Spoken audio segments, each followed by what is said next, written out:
DFS Memorials, affordable cremations nationwide. Today we are jumping right into a subject that is, well, frankly, it's inevitable for all of us. We're looking at what might be the biggest structural change in the American funeral industry since, the Civil War? It's that significant, yeah. Because this is a sector that's been built on stability, on tradition, and it's just being completely disrupted right now. And it's not just about, changing tastes. No, not at all. It's a huge clash between this demand for real personalization on one hand and just inescapable economic pressure on the other. Okay, so let's frame this. Our mission for this deep dive is to understand a phenomenon our sources are calling the DIY memorial. Right. It's this idea of a structural decoupling, a split between the physical side, cremation or burial, and the social side, the memorial service itself. Think of it like this. It used to be a package deal. You had to take the whole thing, the body, the service, the venue, all bundled. Now it's like you could just handle the logistics of the body separately and then plan the actual party, the memorial, somewhere else entirely, somewhere cheaper and often somewhere much more meaningful. So what does that do to the traditional gatekeeper, the funeral director? Well, their role is shrinking fast. It's shifting from being the master of ceremonies. Like the person who manages everything. Exactly. To being, one source put it very bluntly. Oh. They called it logistical waste management. Wow.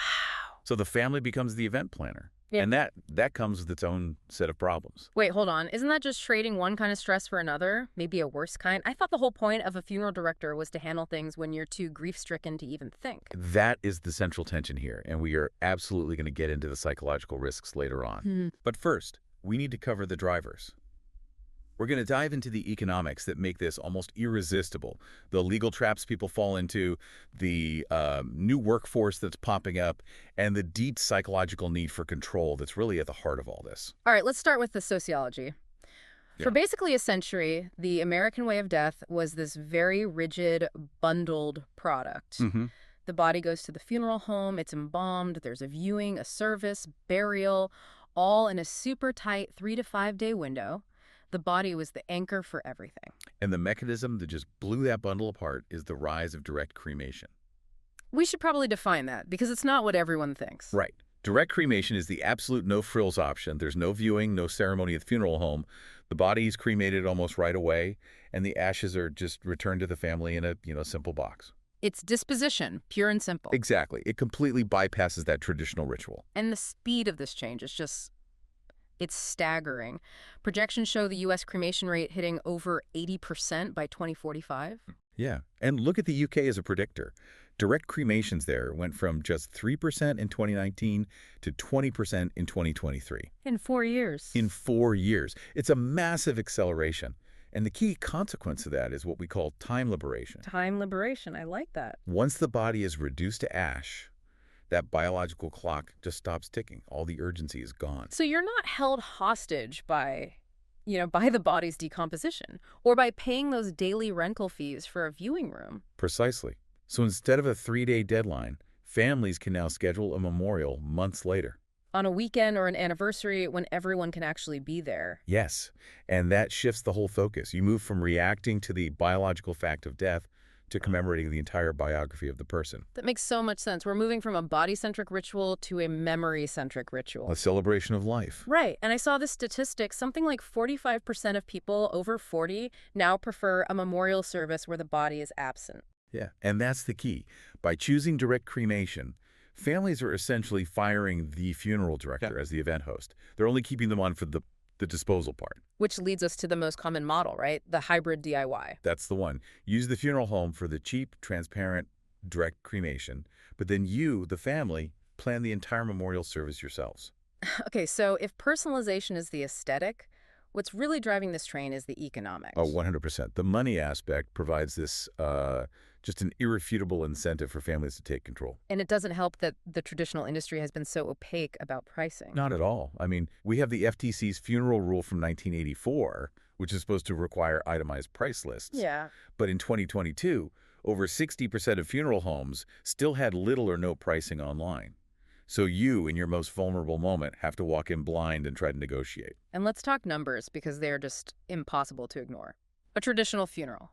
We're talking $10,000 median cost. $10,000 to $16,000, and often much more. Okay, now compare that to direct cremation plus a DIY memorial. You're looking at maybe $1,700 to $4,000, all in. That's a difference of up to $12,000. It's enormous. I mean, just look at what you're not paying for. You skip embalming, that's $1,000.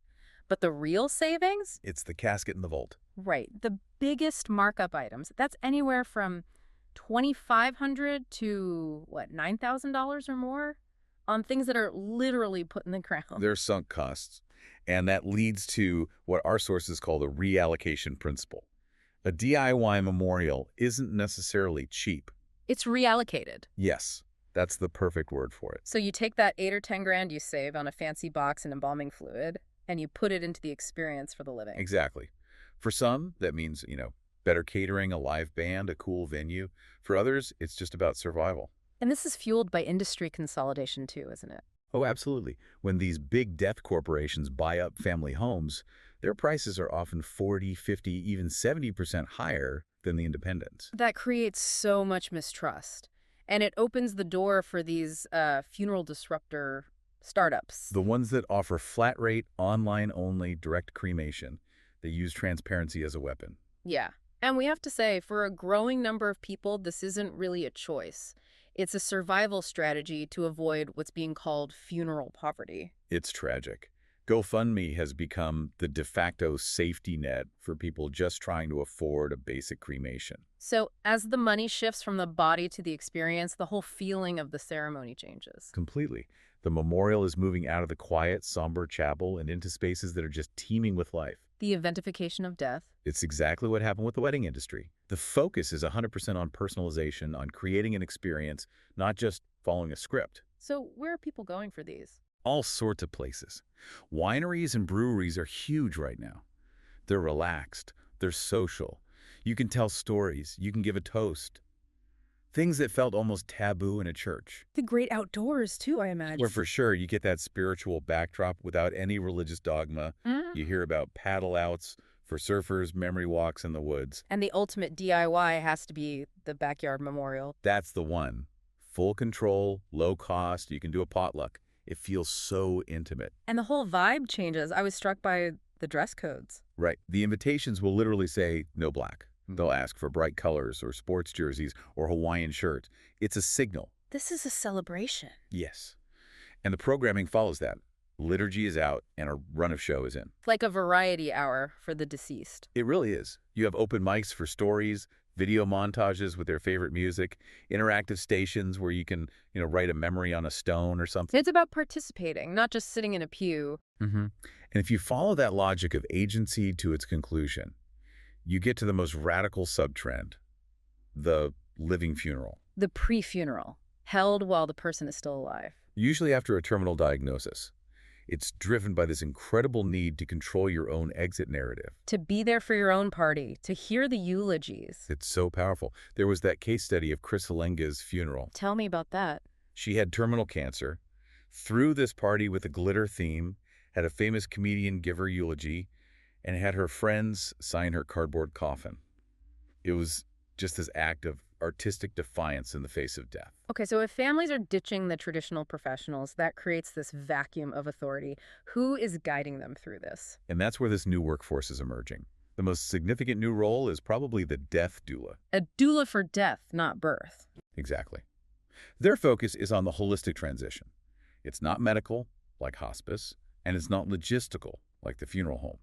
They help with legacy projects, planning the vigil, and crucially, empowering families to do things like wash and dress the body at home. That sounds incredibly valuable, but also unregulated. Completely. They charge anywhere from $50 an hour to packages costing $6,000. The quality can be all over the place. So who else is in this space? You have civil celebrants. They're trained to create secular ceremonies based on a person's biography. They're filling that gap left by the decline of religion. They provide the container for the grief. Perfectly put. And then you have actual event planners crossing over. They bring the AV skills, the catering contacts, which just proves that the memorial is now being treated as an event. Okay, now for the reality check. This romantic vision of DIY autonomy must run into some legal problems. It runs into a brick wall of legal landmines. The funeral director used to handle all this, but now the burden is on you. What are the big ones? Well, while home funerals are legal in all 50 states, 9 of them act as gatekeepers. We call them the restrictive 9. New York, New Jersey, Illinois are in there. Right, and they require a licensed funeral director to do certain things, like sign the death certificate or supervise the burial. So pure DIY funeral is basically impossible there. So you think you're going it alone, but the law pulls you right back in. It's a huge hidden complexity. Yeah. And then there's ash scattering, the most popular DIY activity. Full of rules. So many rules. The EPA says you have to be 3 nautical miles from shore to scatter at sea. So that image of wading into the surf, technically a federal violation. Wow. And I have to bring up the most incredible example of this conflict from the sources. I know which one you mean. Disney. Mm-hmm. The staff are trained for Code V incidents. Code VV for Human remains. They're trained to identify and vacuum up ashes scattered illegally in the park. It's the most brutal summary of the whole issue. Your sacred and intimate ritual becomes a custodial cleanup, a nuisance. So when you strip away the economics and the legal stuff, the whole DIY shift is driven by one very deep, very human motivation. Control. It's all about control. In our medicalized death system, families are so often passive, they just receive bad news. The DIY movement gives them back a sense of agency. And the act of participating, planning the service, caring for the body, it transforms you from a consumer into a caregiver. Precisely. You're doing something for them one last time. But, and this is a serious but, there's a risk here of dysfunctional grief. Counter-argument. Critics worry about toxic positivity. This idea that you have to have a celebration of life, the strict no black dress code, it can suppress the real necessary pain and sorrow. If you feel like you have to perform happiness for everyone, you're not actually mourning. Exactly. The ritual has to hold space for the sorrow, not just paper over it. Yeah. And the other risk is delayed funerals. Putting it off indefinitely. We'll do it in the summer. Yeah. A short delay can be good, but putting it off forever can make the grief feel unreal. You need that communal moment to start healing. This whole movement does seem to align really well with the modern continuing bonds theory of grief, though. It does. The goal isn't to detach from the person you lost, it's to redefine your relationship with them. And technology is a huge part of that. A huge part. You have digital vaults, like the apps Cake or Everplans. They're the new pre-need contract where you can plan your own service and store all your passwords for your family. And digital immortality. I love that term. The QR codes on headstones. Right. They link to these dynamic websites with photos and videos. The memory isn't just a few lines carved in stone anymore. And finally, these hybrid services like Gathering Us that manage all the tech for a virtual memorial so everyone can be part of the storytelling no matter where they are. So after this whole deep dive, what's the big takeaway? Where is all this heading? I think it's a permanent reordering of how we do death. It's a fundamental shift from the institutional death handled by professionals behind closed doors to the relational. Handled by the community. Yeah. In parks and living rooms. Yep. The economics and the psychology mean this isn't just a fad.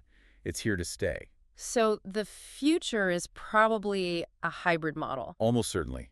The logistics, the legal stuff, the restrictive 9 aren't going anywhere. So professionals will still handle the hardware of death, the disposition. Not the software. The software, the ritual, the meaning-making, the grieving that has been permanently reclaimed by families. The power has fundamentally shifted. And with that, here's the final thought for you to ponder.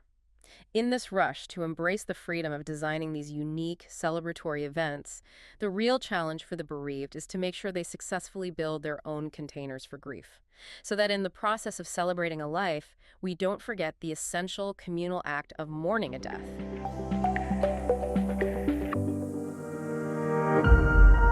DFS Memorials, affordable cremations, nationwide.